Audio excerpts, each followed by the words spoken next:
तो एगो स्टेडियम तक वो नहीं बना पाए कि लड़का कहाँ तैयारी करेगा सब, कहाँ नहीं करेगा सब। तो मान लीजिए कि उनको वोट दे के क्या होगा। और हम लोग का रोजगार का मुद्दा है, बीजेपी सरकार में कहाँ भर्ती होता है। तो प्रधानमंत्री के योग्य बनने तो राहुल गांधी भी हैं, क्योंकि वो फॉरेन से पढ़े हैं। मोदी जी क्या पढ़े हैं? राम मंदिर बना, सबसे बड़ा स्टेडियम अभी विश्व में सबसे बड़ा स्टेडियम बना है ना नरेंद्र मोदी। इसके पहले कहाँ बना था? प्रधानमंत्री इसमें कोई दो राय नहीं है कि मोदी ही बनेंगे। हम अपना यहाँ से रोहिणी आचार्य के बारे में सोच सकते हैं, लेकिन देश के लेवल पे अगर सोचा जाए, देश की सिक्योरिटी के लेवल पे सोचा जाए, तो वो नो डाउट कि एकदम मतलब नरेंद्र मोदी को छोड़कर दूसरा कोई अभी इस दौर में प्रधानमंत्री नहीं।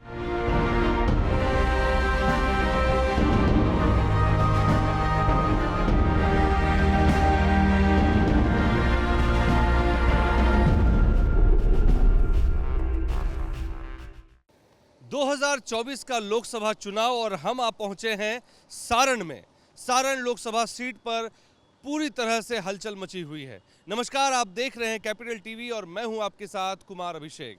देखिए, सारण लोकसभा सीट पूरी हॉट सीट बनती नजर आ रही है। यहां पर भाजपा के जो निवर्तमान सांसद हैं राजीव प्रताप रूडी और महागठबंधन की तरफ से चुनाव लड़ने वाली लालू प्रसाद यादव की बेटी रोहिणी आचार्य के बीच में खासी टक्कर देखने को मिल रही है। और इसी चीज को जानने समझने के लिए हम जनता के बीच आ पहुंचे हैं और जानेंगे जनता किसको वोट कर रही है, उनका मिजाज क्या है, किसको वोट करेगी, क्या होगा सारण में। तो इसके लिए जानने के लिए बने रहें आप कैपिटल टीवी में। हम आपको हर एक पल पल की खबर आप तक लेकर आएंगे और जनता की वो सारी बातें हम आपको अपने इस कैमरे के माध्यम से दिखाने जा रहे हैं। तो बने रहें हमारी इस खबर में। तो चलिए शुरू करते हैं। आज हम लोगों के बीच आकर जो बात करना चाह रहे थे, शुरुआत करते हैं सर से। सर, सारण लोकसभा क्षेत्र में जिस तरह से माहौल है, क्या लगता है कौन प्रधानमंत्री के लिए चुना जाएगा और सांसद के तौर पर कौन यहां से चुनकर जाएगा? देखिए, ये कहना अभी तो जल्दबाजी होगा कि किसको सांसद हम लोग बना के यहाँ से भेज रहे हैं। रूडी जी ने बहुत हद तक कुछ काम किया है, उसके लिए उन्हें धन्यवाद है। और पहली बार रोहिणी आचार्य जी यहाँ आई हैं आरजेडी से, अच्छे खासे फैमिली और राजनीतिक परिवार से बिलोंग करती हैं। ये हम नहीं कह सकते हैं कि रूडी भारी हैं कि रोहिणी आचार्य भारी है, बिकॉज दोनों का मतलब हम अभी सर्वे में मान के चलिए 50-50 है। ये अगर कोई कह रहा है कि हाँ यहाँ से कमल खिलेगा तो समझिए कि कमल का सपोर्टर है। अगर कोई कह रहा है कि आरजेडी यहाँ से आगे है तो समझिए कि आरजेडी का सपोर्टर है। लेकिन एक नॉर्मल इंसान से अगर पूछा जाए तो ये मान के चलिए कि यहाँ अभी 50-50 का चल रहा है। अब आगे कुछ दिन बाकी है, इसमें प्रधानमंत्री का आगमन है 13 तारीख को, उसमें देखिए अगर रुझान कुछ और बढ़ सकता है। देखिए, युवाओं का इस बार लोकसभा क्षेत्र में इस बार लोकसभा चुनाव में बहुत ज़्यादा योगदान होने वाला है। बहुत सारे युवा जो है इस बार वोट करेंगे। अब बात करते हैं, क्या लग रहा है रूडी जी का काम से कितना संतुष्ट हैं? देखिए, रूडी जी से तो हमारा मतलब बहुत करीबी संबंध है, इसलिए कि रूडी जी का गांव अमनौर में है, मेरा भी गांव अमनौर में है। उनको हम बचपन से देखे हैं, वो हमारे बाबा लगेंगे। लेकिन देखिए, जहाँ तक कि विकास का बात है तो ये एगो देखिए, एगो छपरा में एगो स्टेडियम नहीं है। यहाँ ये स्टेडियम नहीं है, ये कॉलेज कलेक्ट्रेट कॉलेज का ग्राउंड है, ठीक है। वो भी अब साइन हो गया है यहाँ पे कि यहाँ पे लोग दौड़ेगा नहीं। इसमें सिर्फ होगा जो परेड होता है वो होगा, उसके बाद जो मतलब सरकारी काम होगा वो होगा। अब बताइए कि वो 3 बार से सांसद हैं यहाँ के, तो 4 बार से, इस बार 4 बार हो जाएंगे। तो एगो स्टेडियम तक वो नहीं बना पाए कि लड़का कहाँ तैयारी करेगा सब, कहाँ नहीं करेगा सब। तो मान लीजिए कि उनको वोट दे के क्या होगा। युवा को मान लीजिए कि यहाँ पे आज से नहीं 2-3 महीना बाद ही अपने कॉलेज जो कलेक्ट्रेट में है वो अपना ले रहा है, तो युवा कहाँ जाएगा, वो कहाँ दौड़ेगा?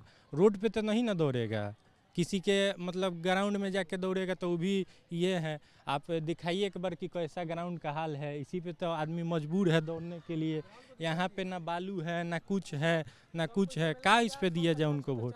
और जहाँ तक बात है कि रोहिणी आचार्य, तो रोहिणी आचार्य का आदमी सपोर्ट करेगा, इसलिए कि वो मतलब नया कैंडिडेट आई हैं यहाँ पे। वो क्या करती हैं लोग उनको देखेगा, उस पर उनको चांस देके कि 5 साल में वो क्या करती हैं। उनको भी मान लीजिए कि कोई 3 बार से सांसद है, कुछ काम नहीं किया है, तो यहाँ पे लोकतांत्रिक है तो लोग को बदल के तो देखना चाहिए पब्लिक को कि क्या करती हैं वो। तो इस बार उनको लोग बदल के मतलब मन तो बनाए हैं लोग। अब देखिए लोग के मन में क्या है वो तो कोई नहीं जानता है, लेकिन जहाँ तक की हवा है कि रोहिणी आचार्य को लोग वोट देगा और नया यहाँ पे एक कैंडिडेट और नया चेहरा को देखने जा रहा है लोग। देखिए ये कह रहे हैं कि 4 बार से सांसद हैं, उस तरह से जो उम्मीद है वो नहीं हुई। एक बात बताइए, जब रोहिणी आचार्य की बात आती है तो लालू परिवार से वो आती है, लालू यादव की बेटी है, और लालू परिवार पर अभी भी कई सारे केसेस चल रहे हैं, कई सारे केसेस में नाम है। इवन ये तक हुआ कि लालू यादव इसी वजह से चुनाव नहीं लड़ रहे। तो अब ये बताइए कि रोहिणी आचार्य को कितना भरोसेमंद मानते हैं? देखिए एक तरफ ऐसा व्यक्ति है जिसके ऊपर भ्रष्टाचार के आरोप नहीं लगे हैं, पायलट भी है, पढ़ा लिखा भी है, तो उसके एवज में अगर कंपेयर करें तो क्या मानते हैं रोहिणी आचार्य? देखिए लालू यादव के ऊपर भ्रष्टाचार का आरोप लगा है, उनके लड़की पे नहीं लगा है। वो नई कैंडिडेट है, काम करेंगी, मौका दिया जाएगा। और हम लोग का रोजगार का मुद्दा है, बीजेपी सरकार में कहाँ भर्ती होता है? यूनिवर्सिटी है 6 साल, 3 साल का डिग्री 6 साल में 7 साल में होता है, वो भी टाइम से नहीं होता है। रोजगार मुद्दा है इस बार। सर एक और सवाल हम आपने बोला कि लालू जो ये रोहिणी आचार्य और रूढ़ी प्रताप के बारे में बोले कि वो पायलट है, ये है वो है, तो प्रधानमंत्री के योग्य बनने तो राहुल गांधी भी हैं, क्योंकि वो फॉरेन से पढ़े हैं। मोदी जी क्या पढ़े हैं? वो अपना डिग्री दिखाए, क्या जानते हैं वो जबकि वो फॉरेन से पढ़ा आदमी है, इतना यंग है, वो जानता है कि कहाँ क्या कमी है। मोदी जी क्या किए हैं? पूरा बस ये विदेशी दौरा किए हैं। सबसे ज़्यादा खर्चा मोदी जी पे होता है। क्या अब्दुल कलाम प्रधानमंत्री नहीं थे, राष्ट्रपति नहीं थे वो? और भी लोग तो जवाहरलाल नेहरू थे। वो लोगों ने अपना कभी अब्दुल कलाम साइंटिस्ट थे, उनको कहाँ कंपेयर? साइंटिस्ट थे, वो प्रेसिडेंट भी थे इंडिया के। तो क्या उन्होंने कभी अपना खर्चा इतना हुआ उन पे? कभी हुआ? प्रधानमंत्री पे कभी जितना खर्चा मोदी जी पे हुआ है, आज हो रहा है 10 सालों में, क्या इतना खर्चा किसी और प्रधानमंत्री पे आज तक हुआ? क्या वो तो 2 करोड़ रोजगार देने का बात किए थे, 10-20 करोड़ रोजगार 10 साल में कहाँ है? आप दिखाइए। आप गलत बोल रहे हैं। देखिए प्रधानमंत्री का विकास आप देखिए, राम मंदिर बना, सुनिए पहले मेरा बात सुनिए। राम मंदिर बना, सबसे बड़ा स्टेडियम अभी विश्व में सबसे बड़ा स्टेडियम बना है ना नरेंद्र मोदी। इसके पहले कहाँ बना था? राम मंदिर का जो सहयोग है वो तो हम सहयोग करेंगे नरेंद्र मोदी को, इसलिए कि उतना साल में नहीं बना, इस बार ही बना दिए। उसके बाद नरेंद्र मोदी स्टेडियम विश्व में सबसे बड़ा है, तो भारत का तो कहीं ना कहीं नाम हो रहा है ना जी। इसके पहले कहाँ उतना नाम हो रहा था? इसके लिए तो हम नरेंद्र मोदी को सपोर्ट करते हैं, लेकिन बशर्ते दूसरा कुछ है, बेरोजगारी पे है तो वो तो भाई हो सकता है। देखिए बेरोजगारी काहे है? पॉपुलेशन इतना ना ज़्यादा हो जा रहा है। आज के डेट में हम चाइना से ज़्यादा पॉपुलेशन है, आप सर्च करके देखिए, चाइना से ज़्यादा पॉपुलेशन है। तो सरकार भी कहाँ से देगा नौकरी? आप सक्षम है तो आप नौकरी लीजिए। अब देखिए कितना नौकरी हो रहा है, आप उतना पढ़ने में हैं, आप उतना पढ़ नहीं, तो देखिए उस सब चीज़ में। चलिए हम आपकी बात समझ गए। अब एक बात आपसे पूछ रहा हूँ, जैसे आपने कहा कि बाहर विदेश घूमने जाते हैं, ठीक है विदेश घूमने जा रहे हैं, एक बात बताइए, जैसे देश का नाम मोदी जी ने बाहर दूसरे देशों में जिस तरह से किया, उस बात को तो मानते हैं आप? मेरा सवाल पूरा सवाल सुन लीजिए। मानते हैं इस बात को? अभी महागठबंधन के जो लोग हैं, आपके कांग्रेस के जो एक वरिष्ठ नेता है सैम पित्रोदा का नाम सुना होगा, वो कह रहे हैं कि भारत के जो पूर्वी के लोग हैं, पूर्व एरिया के जो लोग हैं, वो चीनी की तरह दिखते हैं, तमिलनाडु के लोग, साउथ अफ्रीका। तो यहाँ तो जो एक नेता जो दूसरे देशों में जाकर आपके देश का नाम रोशन कर रहा है, एक नेता जो अपने ही लोगों को हास्यास्पद कैटेगरी में डाल रहा है, उसको कैसे देखते हैं आप? देखिए ये बात हम मोदी जी के लिए एकदम आदरणीय से उनको पूछते हैं। आज इंडिया जिस लेवल पे है वो अभी तक नहीं था, इसके लिए हम उनको धन्यवाद देते हैं। लेकिन सवाल ये नहीं है कि मोदी जी ही केवल कर सकते हैं, राहुल गांधी को भी मौका मिले, वो भी ये इतना प्रेजेंट कर सकता है इंडिया को। ऐसा नहीं है कि वो प्रेजेंट, उसके जितने भी बैकवर्ड फैमिली से रह चुके हैं उन लोगों ने तो आज तक IIT एम्स दिया। इंडिया आज तक, इंडिया में IIT के लिए जो दूसरे लोग पढ़ने आते हैं इंडिया में IIT में, वो किसने बनवाया? कांग्रेस ही ने लाया IIT। तो इंडिया का नाम हुआ ना दूसरे देशों में कि हाँ इंडिया में IIT है, IIT जैसे BTech डिग्री कराता है, तो ये सब कांग्रेस ने दिया। और प्रधानमंत्री का रहा बात, जहाँ इंडिया को प्रेजेंट कर रहे हैं आज पूरे देश में, विश्व में प्रेजेंट कर रहे हैं। अब लेकिन हम लोग का मुद्दा यहाँ का है, छपरा का। छपरा में जो राजीव प्रताप रूढ़ी आदरणीय थे जब तक नहीं थे सांसद, और जब तक थे, लेकिन आज छपरा में रहते हुए उनसे 2 सवाल है। उनके रहते हुए स्टेडियम और पार्क आज कैसा है? 6 करोड़ 8 लाख पेपर में भी निकला था, कहाँ गया वो पैसा? स्टेडियम में ये क्या बोलते हैं रबर वाला आया था बनाने के लिए, वो कहाँ गया? वो अमनौर क्यों चला गया? स्टेडियम के लिए आया था, वो क्यों चला गया? रूढ़ी प्रताप जवाब दे हमको। 6 करोड़ 8 लाख डीएम साहब ने खुद इसको अखबार में छपवाया था, हमने देखा था। आप कहिएगा तो हम इसका निकाल के भी दिखा देंगे क्लिप। वो कहाँ गया पैसा? 6 करोड़ 8 लाख। 2 करोड़ फिर आया था रोजगार स्टेडियम को बनाने के लिए, कहाँ गया वो पैसा? क्यों नहीं स्टेडियम बन रहा है? आप स्टेडियम का हालत देखिए, स्टेडियम का हालत देखिए, आप दिखाइए सबको। पार्क चलिए का बात हालत करते हैं यहाँ भी भाई साहब हैं, क्या लग रहा है रोहिणी आचार्य और मेरा मुद्दा है सबसे पहले हम लोगों को रोजगार चाहिए, ठीक है, हम लोग युवा हैं, हम लोग को रोजगार चाहिए, बस मेरा यही मुद्दा है। अब देखिए पहले पूरा ग्राउंड दिखाइए, सब नेता इस ग्राउंड में कचरा करके चला गया है। भैया दिखाइए पूरा कैमरा में, पूरा सब नेता सब इसको कचरा करके चला गया है। इसको साफ सफाई करवाइए अच्छा से, ठीक है। हम लोग को रनिंग करने में यहाँ दिक्कत होता है। यहाँ एक बढ़िया पार्क बनना चाहिए साइड में, जहाँ जगह हो वहाँ पे, ठीक है। महीना में 20 दिन बंद रहता है स्टेडियम, कहाँ दौड़ेगा आदमी? पूरा कचरा फैला के चला गया है लोग। सब नेता सब कचरा करके चला गया है, सब नेता ना किया है कचरा भैया, कि हम लोग किए हैं अपने से। सब नेता में अगर बात करें तो अभी आपका क्या लग रहा है, किस तरह का रहेगा माहौल? माहौल देखिए, हम लोग को रोजगार चाहिए। कोई नेता आया जाए उससे कुछ होने वाला है नहीं। देखिएगा कोई प्रधानमंत्री बन जाए कुछ नहीं होगा हम लोग का। रोजगार जब तक होगा जब तक हमारा घर का बीजेपी का मैनिफेस्टो उठा के देखिए और कांग्रेस का मैनिफेस्टो उठा देखिए, सबसे कॉमन बात कांग्रेस का यही है कि युवाओं को रोजगार, और बीजेपी के मैनिफेस्टो में कहाँ रोजगार का बात हुआ है? उनके मैनिफेस्टो में ये हो रहा है कि हम राम मंदिर बना दिए। राम मंदिर से आप क्या रोजगार दिए भाई? वहाँ के लोग वहाँ पे जाके बन के मंदिर के आगे बैठे, वो रोजगार है? उससे रोजगार थोड़ी ना होता है। अगर वो रोजगार होता है तो हम लोग स्टेडियम में क्यों आके यहाँ पे दौड़ते, अपना पसीना क्यों बहाते? ये भाई साहब बोल रहे हैं कि रोजगार नहीं मिला, क्यों दौड़ रहे हैं आज स्टेडियम? आज यहाँ पे है कि नरेंद्र मोदी जी आए तो अग्निवीर 4 साल के लिए किए हैं। आज मतलब आज से 1 साल पहले 1.5 साल पहले आप देखिएगा कि यहाँ पे मतलब 50-100 लड़का शाम को भी दौड़ता था लोग। आज देखिए कि एगो लड़का दौड़ने वाला है, तैयारी करने वाला है, इसलिए कि 4 साल के बाद युवा क्या करेगा? मान लीजिए कि आप 4 साल के लिए उसको बेरोजगारी दे देते हैं और उसके बाद वो क्या करेगा ये बताइए ना। उसके बाद तो वो आएगा तो वो मान लीजिए कि जिसको आप ट्रेन किए हैं तो वो ना कहीं सब चीज़ चलाना जानता है, तो वो तो बाद में चल के उसको कुछ नहीं मिलेगा, रोजगार नहीं मिलेगा, कुछ साधन नहीं मिलेगा, उसके पास पैसा नहीं रहेगा, तो वो तो गलती काम करेगा। इसलिए कि उसके पास सब चलाने का हथियार जानता है कि कैसे चलाना है, कैसे क्या करना है, तो वो तो कहीं ना कहीं युवा गलत रास्ता पर जाएगा।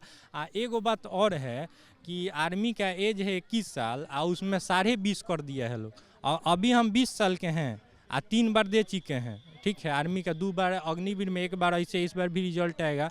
लेकिन अब 21 साल से पहले ही मेरा एज एक्सपायर हो जाएगा। ये भी सब कुछ है कि नरेंद्र मोदी यहाँ पे कुछ नहीं कर पा रहे हैं, देश को थोड़ा युवाओं के प्रति उनका नहीं कुछ है। वो बेरोजगार बनाना चाहते हैं कि लड़का सब पढ़ेगा नहीं तो उनके वोट का थैला धोएगा सब, झंडा धोएगा सब, वो भी कुछ नरेंद्र। एक आखिरी सवाल आप सबसे, एक आखिरी सवाल, ठीक है, काम कितना हुआ नहीं हुआ वो बात नहीं। अगर मैं एक उम्मीदवार आप लोगों से, चूंकि आप युवा साथी है, आप लोगों से एक उम्मीदवार पूछूं कि जो प्रधानमंत्री योग्य हो आपकी नज़र में, जो महागठबंधन और इंडी में हो, किसको आप 10 में 10 नंबर देंगे?